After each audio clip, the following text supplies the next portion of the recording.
तो एथेनॉल को बनाना हम लोगों ने पढ़ रखा था। इसके बाद आज पढ़ेंगे हम लोग भौतिक गुण और एथेनॉल के रासायनिक गुण।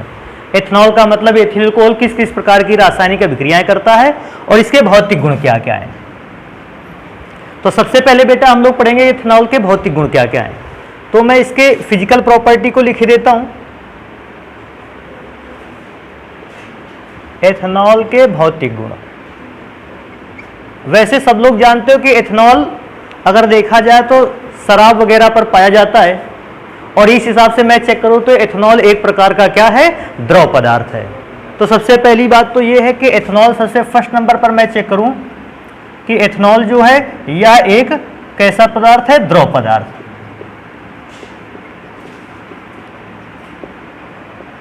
बेटा दूसरी बात आती है कि एल्कोहल में या एथेनॉल में किसी भी प्रकार की गंध होती है या नहीं। आप जनरली जानते हो इस प्रकार से कि एल्कोहल जो होती है, शराब जो होती है, महकती है। तो मैं एक और चीज लिखूंगा कि एल्कोहल या एथेनॉल में विशेष प्रकार की गंध होती है। तो हम लिखेंगे इसमें विशेष प्रकार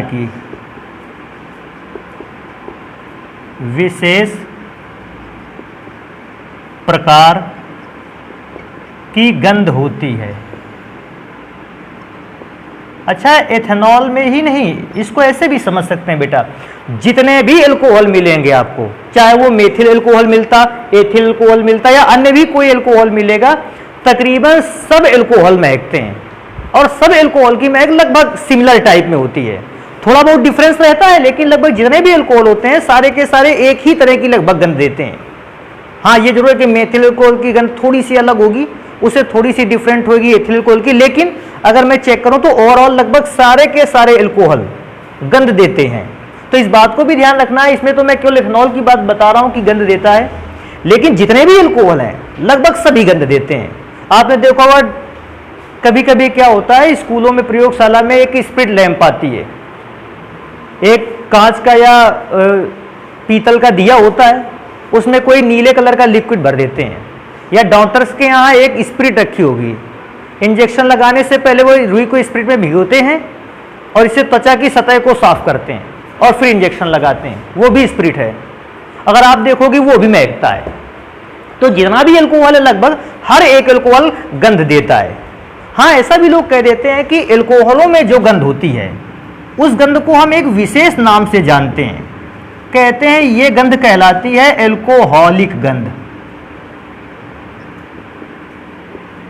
तो सभी प्रकार के जितने भी अल्कोहल हैं गंध देते हैं और उनकी गंध को कहा जाता है एल्कोहलिक गंध। मैं थर्ड नंबर पे अगर चलता हूं, इसमें से चेक करूं तो बेटा आप सभी जानते हैं एथेनॉल जो है वो एक ज्वलनशील पदार्थ है। अगर एथेनॉल को जलाया जाए ये बहुत तेजी से जलता है। तो मैं एक और नंबर लिखता हूं इसमें कि यह अत्यंत ज्वलनशील पदार्थ है। यह अत्यंत ज्वलनशील पदार्थ है। यह अत्यंत ज्वलनशील पदार्थ है। तो ये केवल एथेनॉल के लिए ही नहीं बेटा, जितने भी अल्कोहल होते हैं सारे के सारे अल्कोहल ज्वलनशील होते हैं, अर्थात इन्हें आग के संपर्क में लाने पर ये शीघ्रता से जल उठते हैं। और एक खासियत अगर इनमें से देखा जाए कि जब अल्कोहल जलता है, अगर देखा जाए ये ज्यादा धुआं नहीं देता है। अभी एक नंबर और आता है कि अगर मुझसे पूछा जाए एथेनॉल जो कि द्रव पदार्थ है, इसको अगर मैं जल में घोल देता हूं तो जल में घुलेगा कि नहीं घुलेगा। तकरीबन सभी लोग जानते हो कि एथेनॉल को जल में घोलने पर या शराब को जल में घोलने पर यह आसानी से क्या हो जाती है, घुल जाती है। कितने अनुपात में घुलती है, किसी भी अनुपात में घुलती है।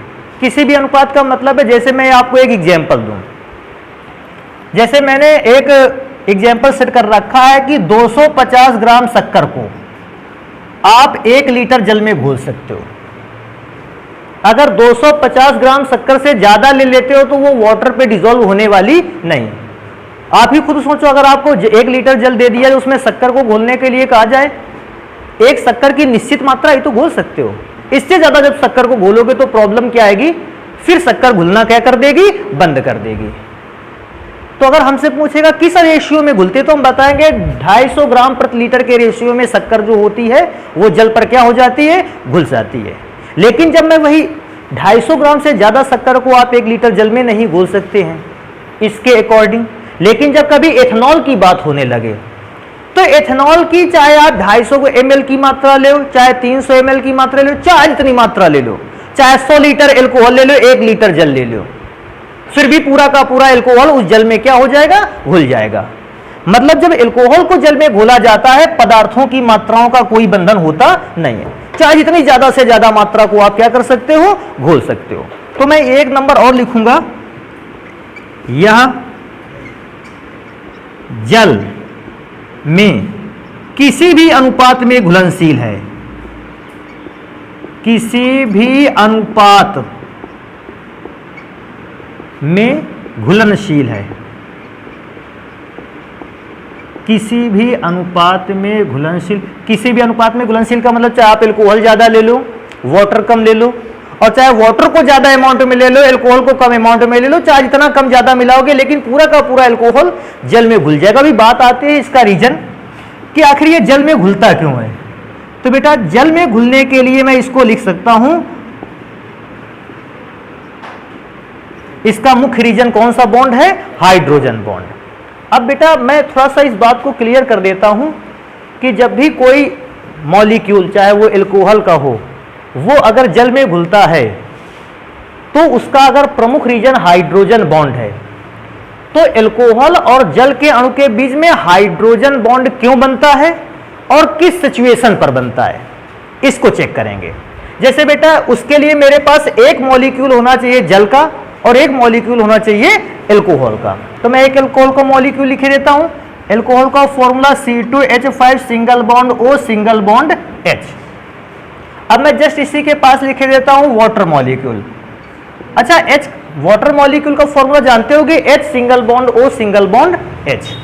अब अगर मैं चेक करना स्टार्ट करूं तो बेटा चेक करेंगे तो ऑक्सीजन और हाइड्रोजन में अगर मैं चेक करूं तो बेटा ऑक्सीजन की विद्युत ऋणात्मकता हाइड्रोजन की अपेक्षा बहुत अधिक होती है। हाई इलेक्ट्रोनेगेटिव एलिमेंट की बात आती है ऑक्सीजन, फ्लोरीन और नाइट्रोजन, क्योंकि ऑक्सीजन की विद्युत ऋणात्मकता हाइड्रोजन की अपेक्षा काफी ज्यादा है।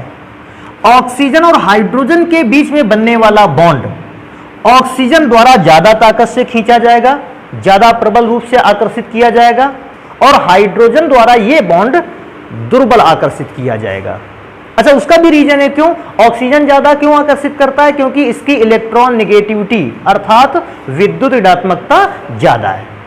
और क्योंकि ऑक्सीजन की विद्युत ऋणात्मकता ज्यादा है, ऑक्सीजन ने बॉन्ड को अपनी ओर खींच रखा है, और क्योंकि बॉन्ड ऑक्सीजन की ओर आ गया है, ऑक्सीजन पर आ गया है आंशिक रूप से ऋण आवेश और हाइड्रोजन पर आ गया है आंशिक रूप से धन आवेश।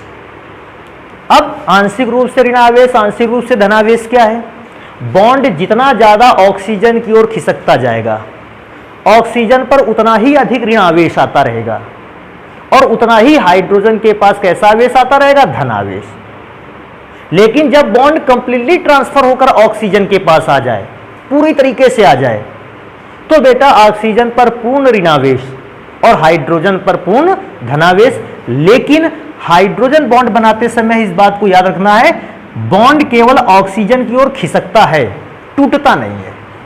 खिसका इसलिए थोड़ा सा ऋणावेश, हाइड्रोजन पर थोड़ा सा धनावेश। अब मैं इसको भी चेक करूं अगर, तो बेटा इसमें भी तो बॉन्ड हाइड्रोजन और ऑक्सीजन के बीच में बना है, इसमें भी ऑक्सीजन का एटम बॉन्ड को अपनी ओर अट्रैक्ट करेगा ज्यादा स्ट्रेंथ से, और क्योंकि ज्यादा स्ट्रेंथ से अट्रैक्ट करेगा, मैंने बॉन्ड को किसकी ओर बना रखा है, ऑक्सीजन की ओर।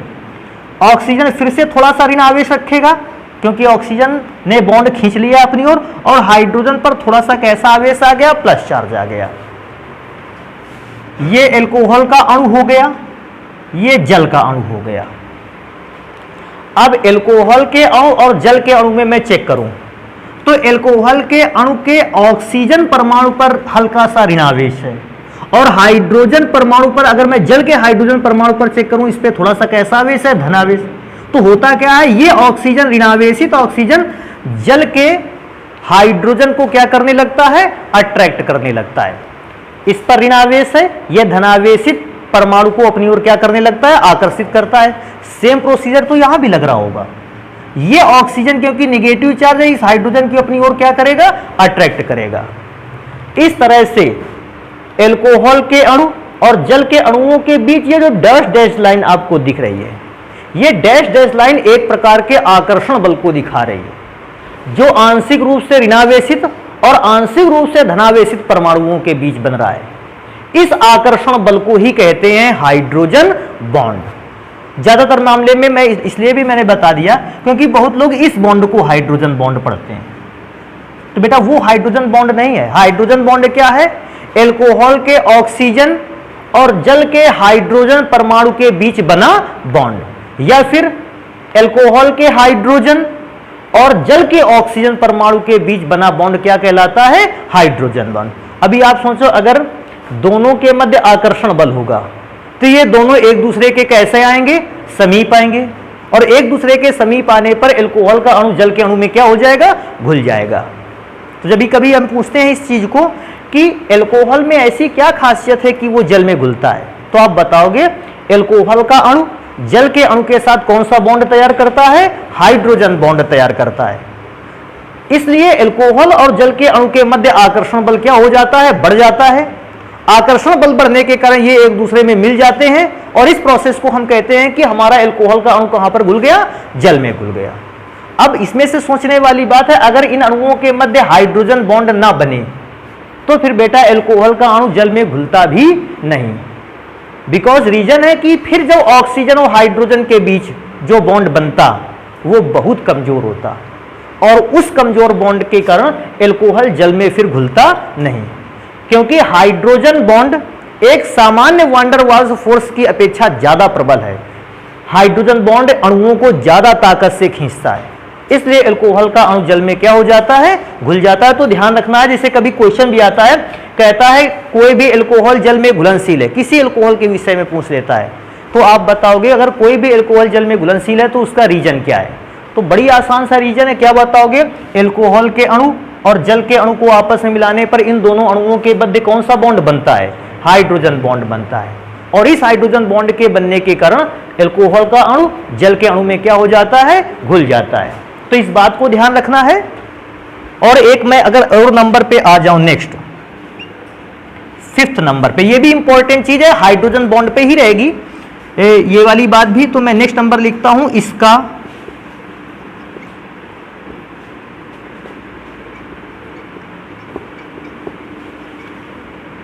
इसका क्वथनांक 78.3 पूरा लिखे देते हैं। 78.3 डिग्री सेल्सियस होता है। क्वथनांक 78.3 डिग्री सेल्सियस होता है। इसका मतलब है कि आप जब एल्कोहल को लेंगे वो द्रव अवस्था में होगा। मैंने एक पात्र बना लिया, इसमें मैंने एल्कोहल को भर रखा है, और ये बहुत सारे एल्कोहल के छोटे छोटे अणु हैं।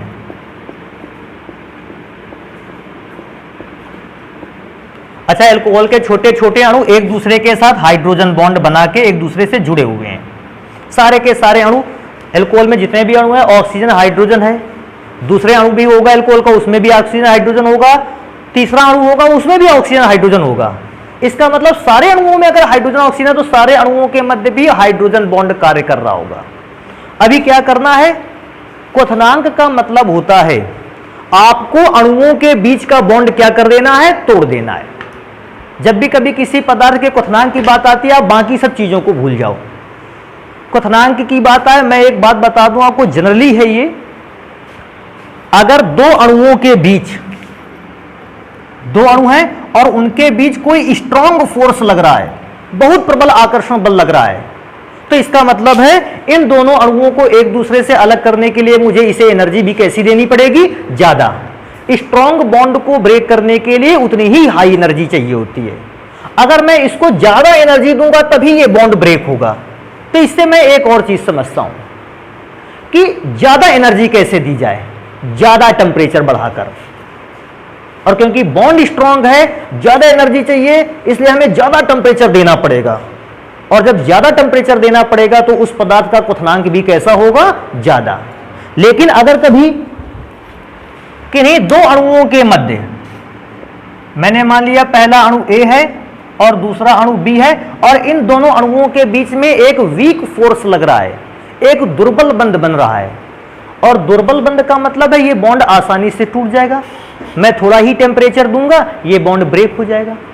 अगर अणुओं के बीच का बॉन्ड जल्दी से ब्रेक हो जाता है, शीघ्रता से टूट जाता है, मैं तुरंत समझ जाऊंगा इस बात को कि हमें इसे उबालने के लिए ज्यादा टेम्परेचर नहीं देना होगा, कम टेम्परेचर पे ही हम इसे उबाल सकते हैं, अर्थात इसका क्वथनांक कैसा होता है, कम। तो किसी भी पदार्थ का क्वथनांक या गलनांक डिपेंड करता है कि उसके अणुओं के मध्य, उस पदार्थ के अणुओं के मध्य आकर्षण बल कितना ज्यादा है। जिनके मध्य आकर्षण बल ज्यादा होगा बेटा उनका गलनांक और क्वथनांक भी ज्यादा होगा, और जिनके मध्य आकर्षण बल कम होगा उनका गलनांक और क्वथनांक भी कम होगा। जैसे तुम लोगों ने सुना होगा नमक के टुकड़े का गलनांक और क्वथनांक बहुत ज्यादा होता है, क्योंकि नमक के टुकड़े में Na पर पॉजिटिव आयन और Cl पर निगेटिव आयन पाया जाता है, और पॉजिटिव और निगेटिव आयन के बीच का अट्रैक्शन फोर्स बहुत ज्यादा होता है। इसलिए जरूरी है कि अगर मैं इन मॉलिक्यूल्स के बीच का बॉन्ड भी तोड़ूंगा तो बॉन्ड तोड़ने के लिए एनर्जी कैसी चाहिए होगी, ज्यादा, और जब ज्यादा चाहिए होगी इसका मतलब हमें टेम्परेचर भी तो ज्यादा देना पड़ेगा। क्वथनांक इनका और गलनांक बहुत ज्यादा होगा। साधारण से मैं तो आपको एक बात बताऊं, आपने नमक को घोल तो दिया होगा जल पर, लेकिन आज तक कभी आप पिघला नहीं पाए होंगे नमक को, क्योंकि इसका गलनांक क्वथनांक बहुत ज्यादा है। जब कभी आए पूछे क्यों गलनांक क्वथनांक ज्यादा है, क्योंकि आयंस के बीच का जो अट्रैक्शन फोर्स होता है वो सबसे ज्यादा प्रबल होता है, बहुत प्रबल बॉन्ड्स में से एक है। अब मैं अगर चेक करूं कि एल्कोहल के अणुओं के क्वथनांक को चेक करूं, तो एल्कोहल के अणुओं के बीच का जो हाइड्रोजन बॉन्ड होता है ये अपेक्षाकृत थोड़ा सा कैसा होता है, स्ट्रॉन्ग।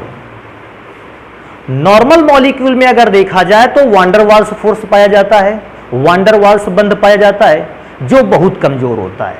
लेकिन अगर मैं हाइड्रोजन बॉन्ड की बात करूं, क्योंकि एल्कोहल के अणुओं में हाइड्रोजन बॉन्ड है, हाइड्रोजन बॉन्ड वांडरवाल्स फोर्स की अपेक्षा थोड़ा सा कैसा होता है, स्ट्रॉन्ग। और क्योंकि हाइड्रोजन बॉन्ड स्ट्रॉन्ग है, इसको ब्रेक करने के लिए एनर्जी भी अपेक्षाकृत कैसी चाहिए, ज्यादा।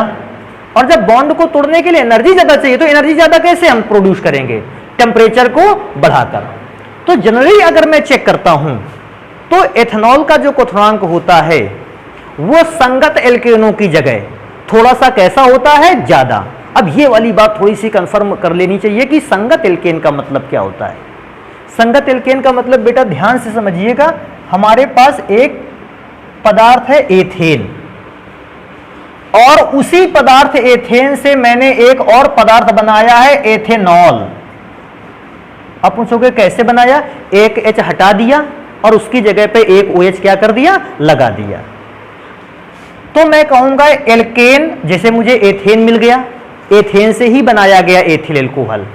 हम कहेंगे एथेन का संगत एल्कोहल कौन सा होता है, एथिल एल्कोहल। या एथिल एल्कोहल का संगत एल्केन कौन होता है, एथेन। ये एक दूसरे के संगत एल्कोहल और एल्केन है। अब मैं इसकी बात करूंगा तो बेटा इसका क्वथनांक तो निगेटिव में होता है, माइनस में, मतलब बहुत कम, बिकॉज एथेन के अणुओं के मध्य का अट्रैक्शन फोर्स भी बहुत कम होता है, निगेटिव टेम्परेचर पे ब्रेक हो जाता है। लेकिन एल्कोहल में मैंने बताया हाइड्रोजन बॉन्ड डेवलप होने लगा, इसका मतलब इसका बॉन्ड स्ट्रॉन्ग है, और इसे तोड़ने के लिए हमें कितने डिग्री सेल्सियस का टेम्परेचर चाहिए हुआ, 78 डिग्री सेल्सियस का। तो भैया गलनांक और क्वथनांक में केवल एक ही चीज मायने रखती है, अणुओं के बीच का अट्रैक्शन फोर्स। ये अट्रैक्शन फोर्स जितना ज्यादा होगा गलनांक और क्वथनांक उतना ही ज्यादा रहेगा। तो अब आगे चलते हैं बेटा, ये हो गए, अगर मैं एल्कोहल्स के विषय में देखूं एथेनॉल के भौतिक गुण, तो भौतिक गुणों को आपको तैयार रखना है। मेनली सबसे बड़ी चीज क्या है, सभी को पता है एल्कोहल या शराब द्रवावस्था में होती है, सभी को तकरीबन पता है कि विशेष प्रकार की गंध होती है, ये भी सबको पता होता है कि ज्वलनशील होता है। और बेटा अगर मैं बात करूं तो ये भी सबको पता ही होता है कि एल्कोहल जल में घुलनशील होता है, क्योंकि बहुत लोग तो इसको पीने के लिए इससे पहले जल में घोल लेते हैं। अच्छा, लेकिन सबसे इंपॉर्टेंट चीज है कि इस बात को बता पाना कि एल्कोहल जल में घुलनशील है क्यों। तो उसका बेटा बात आती है किस बॉन्ड के कारण, हाइड्रोजन बॉन्ड। मेन इंपॉर्टेंट ये, आपको इससे सबको सभी जानते हैं, जिससे पूछ लोगे, चाहे किसी ने पढ़ा हो साइंस और किसी ने साइंस नहीं भी पढ़ा हो, हर व्यक्ति जानता है कि एल्कोहल जल में घुलनशील है, ये किसी को बताने की जरूरत नहीं। लेकिन ये किसी को पता होना कठिन चीज होती है कि क्यों जल में घुलनशील है। तो due to presence of hydrogen bond between water molecule and alcohol molecule. Last number आता है क्वथनांक। तो आप बताओगे अगर कभी नंबर आ जाएगा कि एल्कोहल का क्वथनांक जो होता है वो संगत एल्केन की अपेक्षा कम होता है कि ज्यादा, तो आप बताओगे नहीं संगत एल्केन से तो एल्कोहल का क्वथनांक कैसा होता है, ज्यादा। पूछेगा क्यों ज्यादा होता है, क्योंकि बताओगे संगत एल्केन में वान डर वाल्स फोर्स कार्य करता है अणुओं के बीच, लेकिन एल्कोहल में कौन सा बॉन्ड वर्क करता है, हाइड्रोजन बॉन्ड, जो कि वान डर वाल्स फोर्स से कैसा है, स्ट्रॉन्ग, और इसे तोड़ने के लिए ज्यादा टेम्परेचर या ज्यादा एनर्जी की जरूरत पड़ती है, इसलिए इसके क्वथनांक ज्यादा होते हैं। तो इसको नोट कर सकते हैं आप लोग, नोट हो गया, इसको हम मिटा देते हैं। तो बेटा भौतिक गुण हम लोग पढ़ चुके हैं, अब आता है एथेनॉल के कुछ रासायनिक गुण आज पढ़ते हैं। तो मैं रासायनिक गुणों को स्टार्ट करूंगा। रासायनिक गुण, और रासायनिक गुणों में से मैं उन रासायनिक गुणों को पहले स्टार्ट करता हूं जो आपके यहां बोर्ड परीक्षा में बहुत ज्यादा पूछे जाते हैं, वहां से स्टार्ट करते हैं। जैसे अपने यहां क्या है कि इंटरमीडिएट में देखा जाए तो लगभग 28-30 रिएक्शन ऐसी हैं, अभिक्रियाएं, जिनका परिचय केवल नाम से होता है, मतलब उस रिएक्शन में आपको केवल एक नाम दे दिया जाएगा। जैसे हम भी लिखते हैं आज एक रिएक्शन का है जिसका केवल नाम दिया जाएगा, कहेगा हमसे कि हमें एस्टरीकरण की अभिक्रिया बतानी है।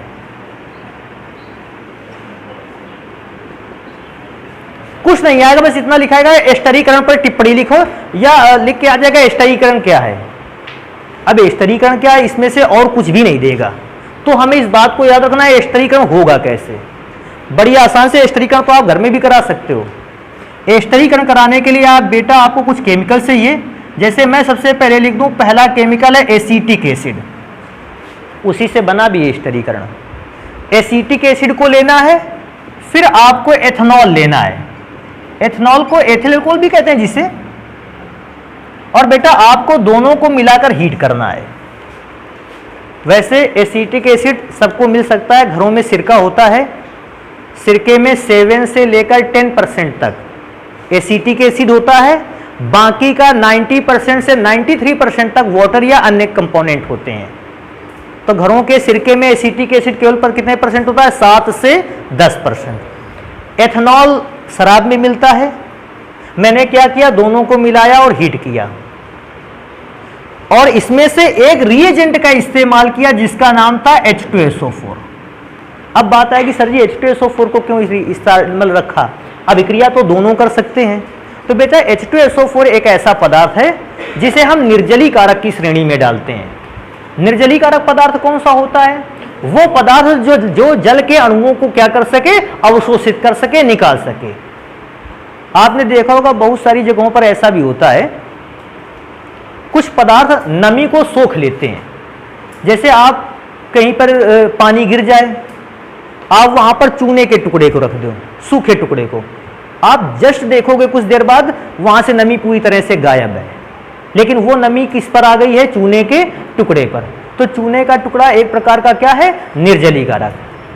जिन केमिकल्स कंपाउंड का वर्क ये होता है कि वो वाटर मॉलिक्यूल को अलग कर देते हैं, एब्जॉर्ब कर लेते हैं, हम ऐसे पदार्थों को कहते हैं निर्जलीकारक। और निर्जलीकारक की श्रेणी में अगर मैं चेक करूं तो मेरे लिए 3 कंपोनेंट तो बिल्कुल मुझे पता है, एक सल्फ्यूरिक एसिड, दूसरा कैल्शियम ऑक्साइड जिसे कली चूना भी कहते हैं, और तीसरा फास्फोरस पेंटाऑक्साइड P2O5। ये तीनों का सेम काम है कि ये क्या करेंगे, वाटर मॉलिक्यूल को क्या कर लेंगे, एब्जॉर्ब कर लेंगे।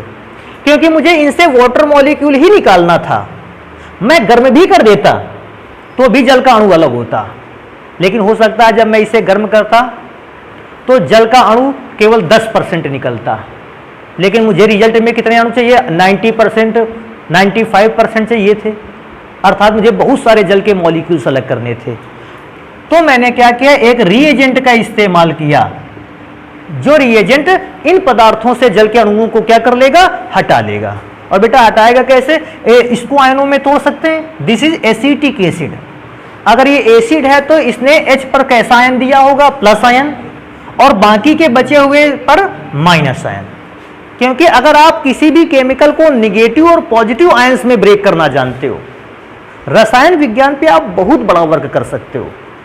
बहुत सारी रिएक्शन इसी बेसिस पर सॉल्व होते हैं। और बेटा इसको चेक करेंगे, दिस इज OH, तो OH पर बेटा पूरा कैसा आएगा, माइनस, और C2H5 पर कैसा आएगा, प्लस।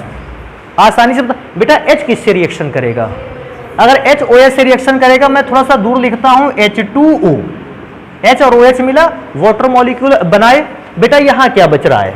CH3COO और यहां C2H5। देखने वाली बात भी है, CH3COO पर माइनस है, C2H5 पर कैसा है? प्लस है, इसलिए दोनों एक दूसरे को अट्रैक्ट करेंगे।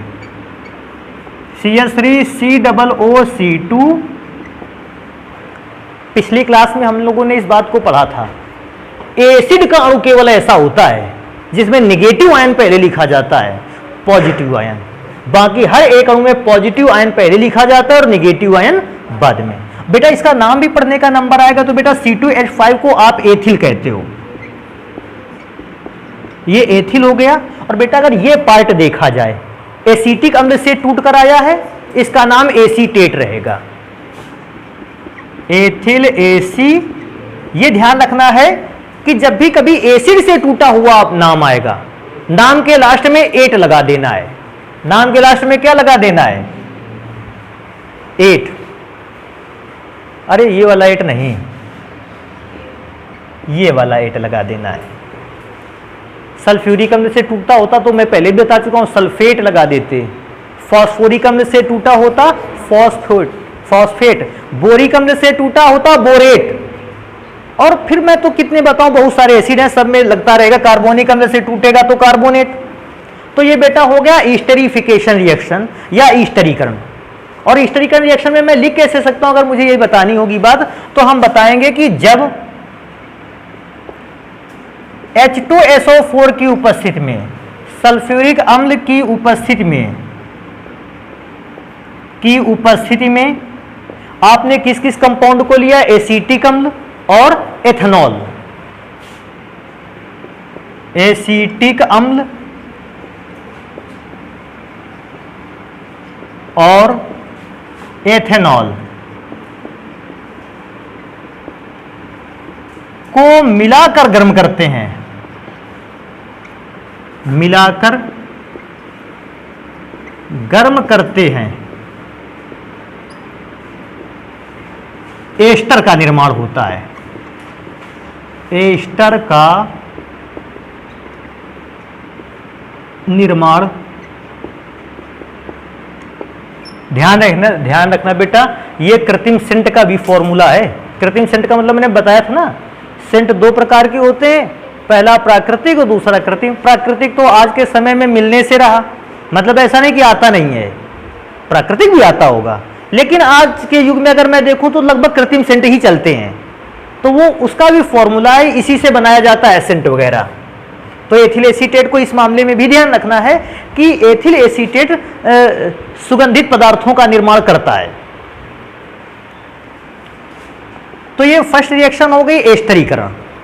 अभी इसी से रिलेटेड एक और रिएक्शन आती है, मैं उसको पहले हेडिंग लिखे देता हूं।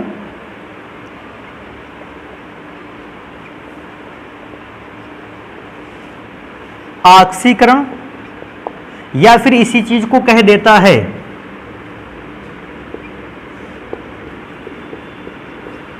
एथेनॉल से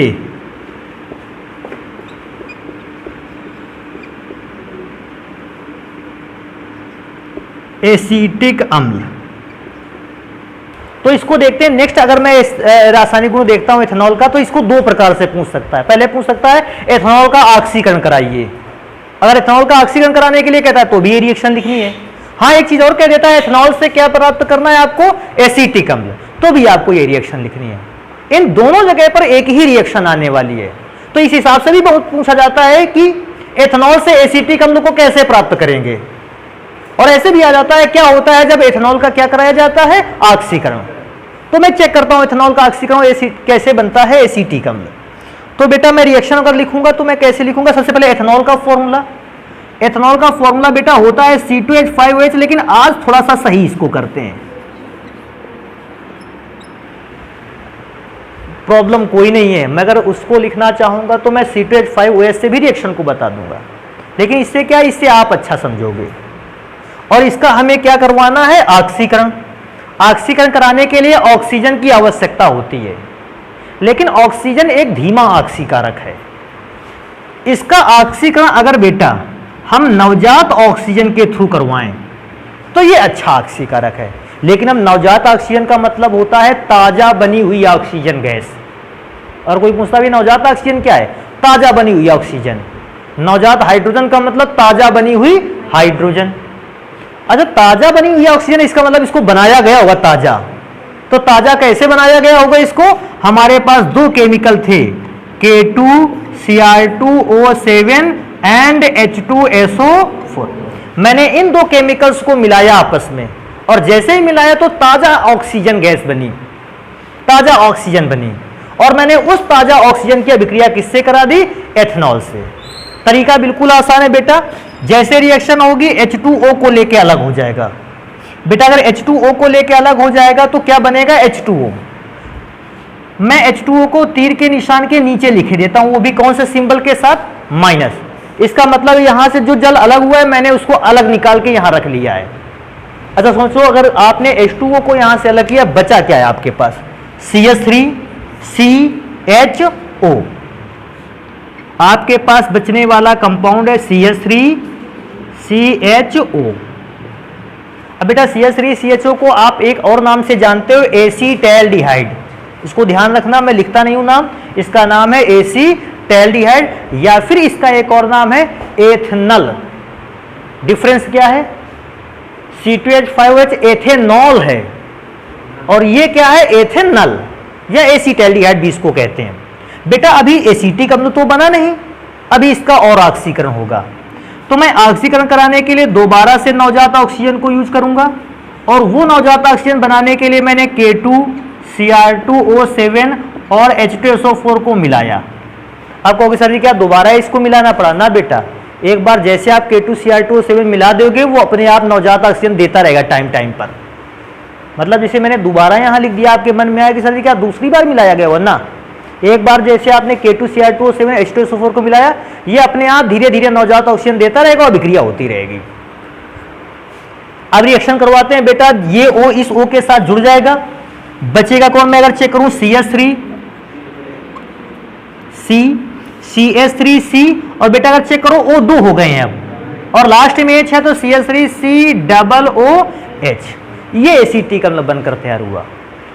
हालांकि अभिक्रिया को आपको यहीं तक लिखना है, लेकिन फिर भी बेटा मैं अभी एक स्टेप और आगे करवा देता हूं इसको। सॉरी, अब ये एक स्टेप आगे नहीं होगा, फॉर्मिक एसिड होता तो एक स्टेप आगे हो जाता। तो आपने इस प्रकार से एथेनॉल से एसिटिक अम्ल को निर्मित कर लिया। लेकिन तुमको एक और चीज बताएं, अगर आपको ये केवल प्रोसीजर का तरीका याद है, एथेनॉल से एसिटिक अम्ल नहीं, आप मेथनॉल से फॉर्मिक अम्ल भी बना लेते इसी प्रोसीजर से, और प्रोपेनॉल से प्रोपेनोइक अम्ल भी बनाते, जैसे एथेनॉल से एसिटिक अम्ल, प्रोपेनॉल से प्रोपेनोइक अम्ल, ब्यूटेनॉल से ब्यूटेनोइक अम्ल।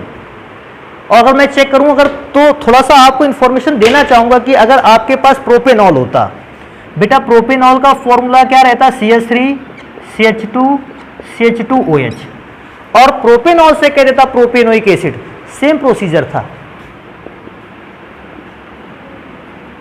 फिर से आप ऊपर समझ गए क्या लिखना था, K2Cr2O7/H2SO4। जैसे उसने वाटर मॉलिक्यूल को अलग किया था, ये भी वाटर मॉलिक्यूल को अलग करते था, H2O अलग होता। अब H2O अलग होने के बाद बचता क्या क्या, CH3CH2CHO, CH3CH2CHO। उसमें एथेनॉल बना था क्योंकि कार्बन 2 थे, इसमें प्रोपेनॉल बना है क्योंकि कार्बन 3 है। तकरीबन रिएक्शन सेम तरीके से, इसमें भी जो OH ग्रुप था CHO में चेंज हुआ था, इसमें भी OH ग्रुप CHO में ही चेंज हुआ है। अगर इसका ऑक्सीकरण कराएंगे तो बेटा एक बार और ऑक्सीकरण हो सकता है, तीर के निशान के ऊपर K2Cr2O7/H2SO4, और बेटा कराओगे तो ये भी O इस O के साथ जुड़ जाएगा। तो बचेगा क्या, CH3CH2, ये वाला C, और फिर 2 O और लास्ट में H, COOH। वो भी एसिड बना था, फिर से एसिड बना। तो मेरे दिमाग में एक बात आती है कि हम हमेशा याद रखेंगे इस चीज को, अगर आपके पास कोई भी एल्कोहल हो, एल्कोहल का जब पहली बार ऑक्सीकरण कराया जाता है एल्डिहाइड बनता है, एसिटैल्डिहाइड, प्रोपेनल्डिहाइड। और जब उस एल्डिहाइड का ऑक्सीकरण करा दिया जाता है, आपको अम्ल मिलने स्टार्ट हो जाते हैं। वहां एसिटिक अम्ल मिला, यहां कौन सा अम्ल मिलेगा? प्रोपेनोइक। तो एक जनरल सा प्रोसीजर है, एल्कोहल का ऑक्सीकरण करवाओगे एल्डिहाइड, और एल्डिहाइड का ऑक्सीकरण करवाओगे अम्ल। चाहे जिस एल्कोहल पर आप लगा सकते हो, आप एथिल एल्कोहल पर, मेथिल एल्कोहल पर, प्रोपिल एल्कोहल पर, ब्यूटिल एल्कोहल पर, पेंटिल एल्कोहल पर, बेंजील एल्कोहल पर, चाहे जिस पर होगा, आप आसानी से फॉर्मूले को अप्लाई कर सकते हो। पहली बार ऑक्सीकरण करने पर एल्डिहाइड और दूसरी बार ऑक्सीकरण करने पर अम्ल बनेगा। लेकिन अभी है क्या कि हमें केवल ये रिएक्शन लिखनी है, क्योंकि हम कौन सा कंपाउंड पढ़ रहे हैं? एथेनॉल। मैंने उससे रिलेटेड दूसरी रिएक्शन बता दी आपको, हालांकि आपको इसको लिखना नहीं है, आपको लिखना केवल ये रिएक्शन है, तो इसको नोट कर सकते हैं आप, और फिर नोट हो जाएगा तो हम अगला रासायनिक गुण पढ़ेंगे। बेटा ये समझो ना कि कैसे रिएक्शन हुई लास्ट वाली, तकरीबन वैसे रिएक्शन है जैसे ऊपर वाली रिएक्शन है, बिल्कुल सेम है। लेकिन अभी एक नीचे वाली प्रोपेनॉल वाली तुम्हें लिखनी नहीं है, तो उसको छोड़ देते हैं। तो नवजात ऑक्सीजन कहां से आती है? ताजा बनाएगी कौन कौन से केमिकल को मिलाकर? K2Cr2O7 and H2SO4, potassium dichromate और सल्फ्यूरिक एसिड को मिलाकर। बेटा अगर मैं एथेनॉल का अगला रासायनिक गुण पढ़ूं, तो अगला रासायनिक गुण है दहन। ये तो सभी जानते हैं कि एथिल अल्कोहल जो है वो ज्वलनशील पदार्थ है, मैंने लिखा भी था भौतिक गुण में। लेकिन अब दहन को चेक करते हैं। अच्छा, दहन किसी भी पदार्थ का हो, उसके लिए एक चार्ट पढ़ लेना जरूरी है। आप चाहे जिस पदार्थ के दहन की अभिक्रिया कह देगा, 1 मिनट में लिख डालोगे। कैसे दहन का चार्ट पढ़ लेना है? अगर कभी किसी रिएक्शन में कार्बन का दहन हुआ है, तो हमें ध्यान रखना है कार्बन काहे में चेंज हो जाता है? CO2 में। अगर किसी रिएक्शन में हाइड्रोजन एटम का दहन हुआ है, ये काहे में चेंज हो जाता है? जल में। अगर कभी सल्फर का दहन हो, तो ये SO2 में दहन हो जाता है। अगर कभी फास्फोरस का दहन हो, बेटा सोचने वाली बात है, P2O5 में चेंज हो जाता है। और एक मैं चीज लिखूंगा, हालांकि अगर मैं ऑर्गेनिक केमिस्ट्री को पढ़ूं, अपने चैप्टर को देखूं, तो बेटा मुझे इससे ज्यादा नहीं बताने चाहिए।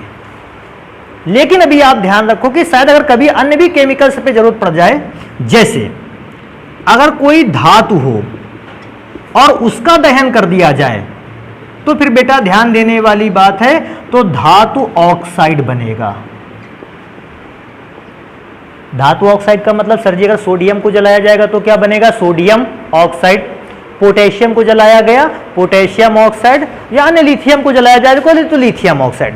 ये चार्ट जो है ये बहुत पावरफुल चार्ट है अगर दहन की दृष्टिकोण से देखा जाए।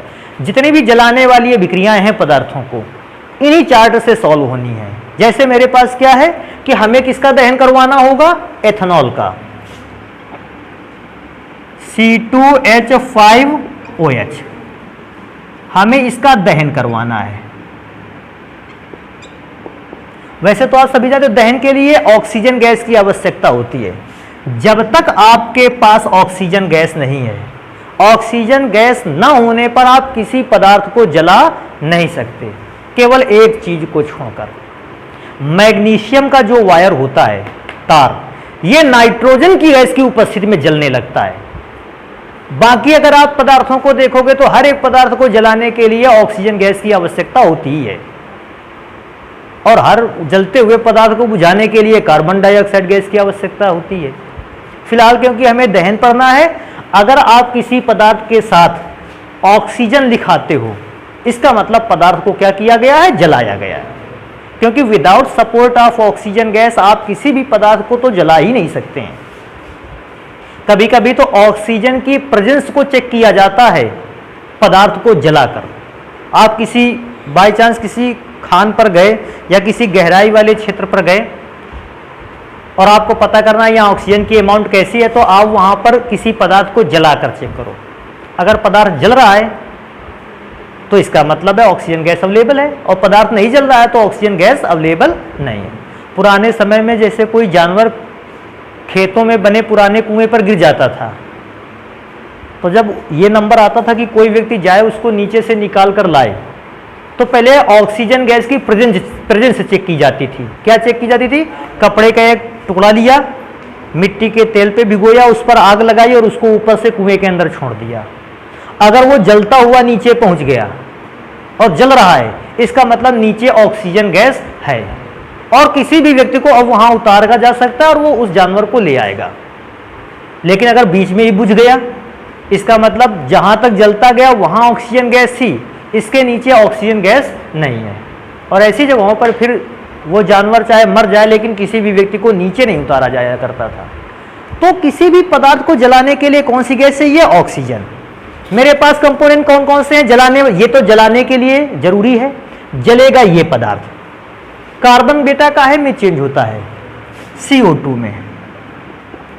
बेटा कार्बन के बाद हाइड्रोजन बचा, हाइड्रोजन काहे में चेंज होता है? H2O में। जल गया पदार्थ। सर जी ऑक्सीजन, ऑक्सीजन जलता कहाँ है? ऑक्सीजन खुद दूसरे पदार्थों को क्या करता है? जलाता है। तो इसको ऑक्सीजन को नहीं लिखोगे, नहीं समझ पाए इसको कैसे करना है। कार्बन था, हाइड्रोजन था, ऑक्सीजन था। ऑक्सीजन जलता नहीं है भैया, वो खुद जलाता है दूसरे को। तो कार्बन जलकर CO2 में भी चेंज हो जाएगा और हाइड्रोजन जल के काहे में चेंज हो जाएगा? H2O में। बहुत ज्यादा अगर इससे ज्यादा करना है तो हम एक काम कर सकते हैं, रिएक्शन को बैलेंस कर सकते हैं। कार्बन कितना था? 2,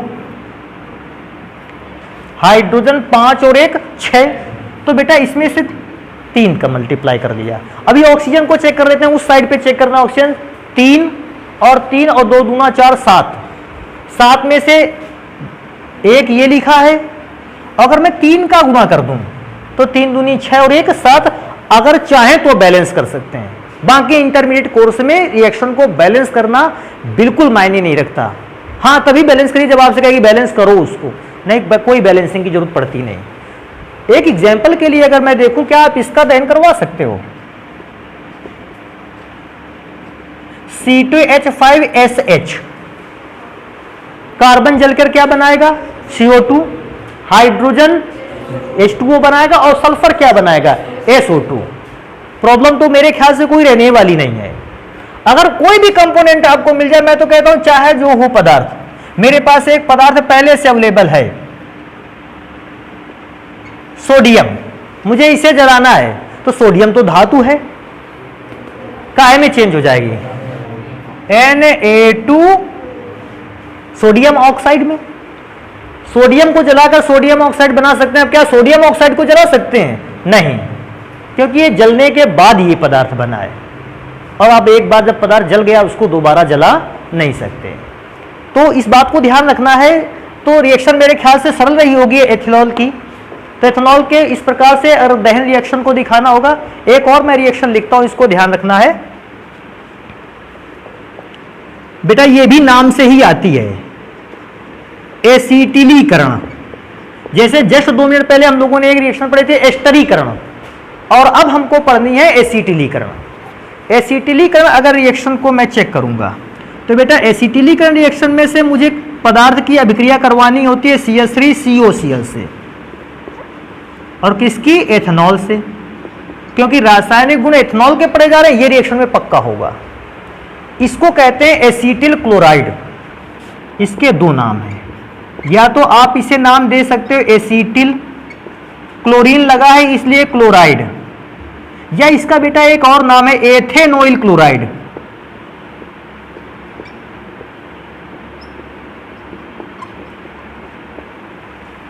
ये दोनों नाम इसी के हैं। अब रिएक्शन होगी C2H5OH से। रिएक्शन का बेटा अगर तकरीबन प्रोसीजर देखा जाए लगभग सिमिलर। वैसे इसको आयन में ब्रेक कर पाओगे? तो अगर इसको बेटा आयन में अगर ब्रेक करने की बात की भी जाए तो नहीं भी ब्रेक करते हैं आसानी से। ले कैसा? ये Cl रिएक्शन कर लेगा किससे? H से। अगर ये Cl H से रिएक्शन करेगा तो बेटा पहला कंपाउंड बना डालेगा HCl। अच्छा, जो बचता है मैं उसको लिख लेता हूं। यहां क्या बचा? CH3CO। चेक करो, यहां से H हटा है ना, नुकसान इस ऑक्सीजन का हुआ है, तो जुड़ेगा भी आगे वही ऑक्सीजन। C2H5 को क्यों नहीं जुड़ा जाने? क्योंकि कार्बन का बॉन्ड थोड़ी टूटा था, बॉन्ड तो ऑक्सीजन का टूटा था, क्योंकि हाइड्रोजन तो ऑक्सीजन से जुड़ा था। हाइड्रोजन निकल गया, नुकसान किसका हुआ? ऑक्सीजन का। तो मैंने जोड़ा भी उल्टा करके उधर ही ओर से, ऑक्सीजन को ही पहले जोड़ दिया इस ऑक्सीजन से और बाद में C2H5 को लिखा। बेटा ये भी कृत्रिम सेंट है, वही फॉर्मूला। तो अगर एस्टरीकरण और एसिटिलीकरण को पूछता है एसिटिलीकरण में रिएक्शन किससे होने वाली है? एसिटिल क्लोराइड से। और एस्टरीकरण में रिएक्शन होने वाली है एसीटिक अम्ल से। तो बेटा आज इतने ही रासायनिक गुण रखते हैं, बाकी के जो 2-4 रासायनिक गुण बचते हैं उनको रखेंगे नेक्स्ट वीडियो पर, और फिर उसमें हम लोग उपयोग भी को भी पढ़ेंगे। तो इसको आप नोट कर लीजिए, वो जलाने वाली प्रक्रिया जरूर नोट कर लेना।